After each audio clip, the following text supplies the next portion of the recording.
nous vous invitons à un incroyable voyage hors du temps, la découverte de l'Alhambra. Vous le connaissez peut-être, cet incroyable trésor culturel perché sur les montagnes andalouses au sud de l'Espagne. Attirant chaque jour plus de 8000 touristes venus du monde entier et ouvert 363 jours par an, l'Alhambra est le monument le plus emblématique du pays, mais aussi le plus visité d'Europe. Classé au patrimoine mondial de l'UNESCO, avec le quartier d'Albaicín, il contribue au développement économique de la ville de Grenade, capitale du dernier royaume musulman de la péninsule ibérique, située au pied de la Sierra Nevada, réputée pour ses pistes de ski exceptionnelles. Le splendide palais, entouré de ses somptueux jardins, nous a ouvert ses portes. On vous invite à découvrir ce lieu magique, hors du temps, un lieu d'harmonie et d'apaisement, où le mot voyage prend enfin tout son sens. Tout d'abord, ce que je voudrais dire, c'est Ahlan wa Sahlan, bienvenue. Que ici en Andalousie, tout le monde est le bienvenu. Et non seulement le bienvenu, Ahlan wa Sahlan, mais en plus, vous êtes chez vous, wa entou fi baytikum, bil-lughat al-arabiyya en arabe. Être chez soi, c'est très important. Et il faut que tout le monde se sente chez soi parce que cette terre est très riche, culturellement, historiquement, artistiquement, un patrimoine naturel, historique très riche, a accueilli tellement de cultures dans son histoire, très longue. La civilisation romaine, mais aussi évidemment cette civilisation qui a eu un cours ici à Grenade extrêmement long. À Grenade, on a parlé la langue arabe, pour le moment ça a été la langue officielle pendant 781 ans. Un temps très long de présence d'une culture, d'une langue, d'une civilisation qui a laissé ici des traces, je crois, absolument merveilleuses, comme partout ailleurs. Mais à Grenade, comme ici, ce temps a été si long, 781 ans, c'est plus long qu'à Cordoue, 5 siècles et demi, plus long qu'à Tolède, 3 siècles et demi. Ici, ce temps est vraiment présent dans tout le paysage. Évidemment, il y a l'Alhambra que l'on découvre ici, ces palais, j'aime pas dire les mille et nuits, mais ces palais qui ressemblent sacrément à cette littérature arabe, qui sont ces contes des mille et nuits. On décrit des palais merveilleux, des jardins merveilleux à Bagdad, Al-Badar et les merveilles.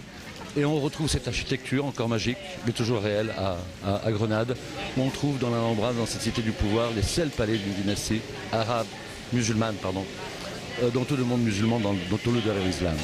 Donc c'est un livre de poésie, l'Alhambra, on découvre des palais à l'image des jardins d'Éden, Jannat Aden, ou Jannat al-Narim, bil-lughat al-arabiyya, où on trouve ce paysage aussi de jardins potagers et vergers, encore irrigués par ces vieux canaux, très vieux et très savants, qui ont été faits à ce moment-là de cette présence de cette civilisation qui a beaucoup fertilisé l'Espagne.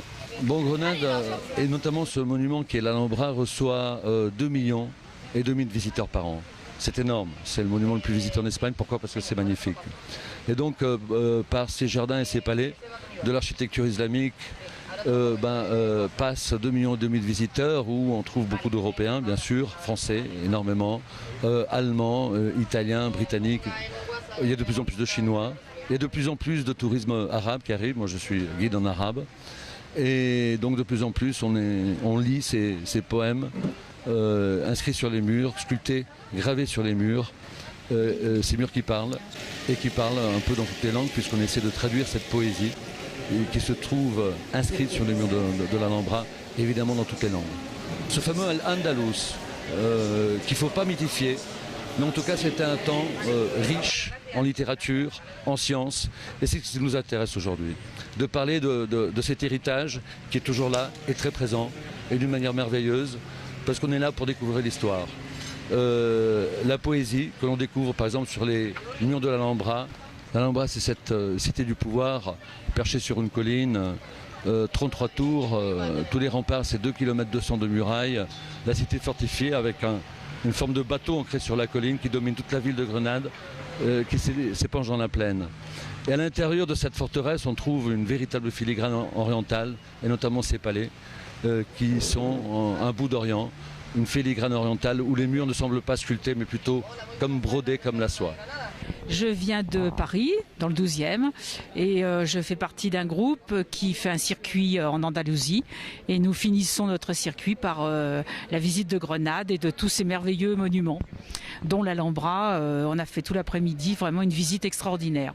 C'est somptueux, il n'y a pas beaucoup de qualificatifs, tellement c'est magnifique. Donc, est-ce que vous recommanderiez cette visite à des amis ou à de la famille? Oui, tout à fait, bien sûr.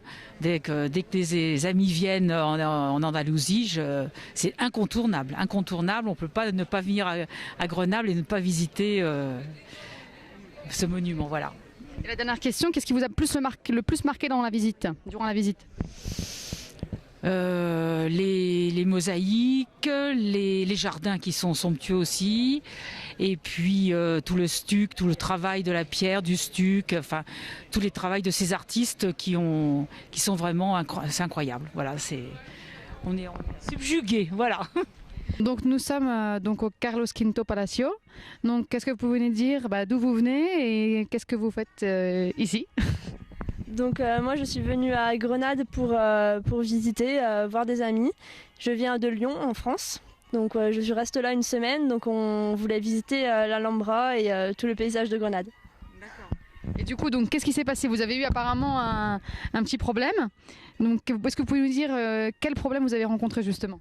Donc justement, ce matin on est allé demander des places pour visiter l'Alhambra, mais malheureusement c'est complet jusqu'au 28. Donc il faut vraiment penser à réserver à l'avance, minimum 2 semaines avant de partir. Parce qu'il y a beaucoup de touristes et c'est très demandé.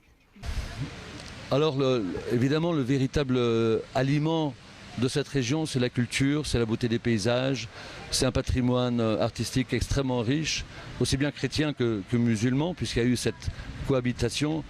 Et dans le cadre de cette cohabitation, c'est, je crois, fondamental de pouvoir offrir un peu, de pouvoir respecter les coutumes de tous les visiteurs. Les visiteurs doivent se sentir chez soi, toujours chez soi.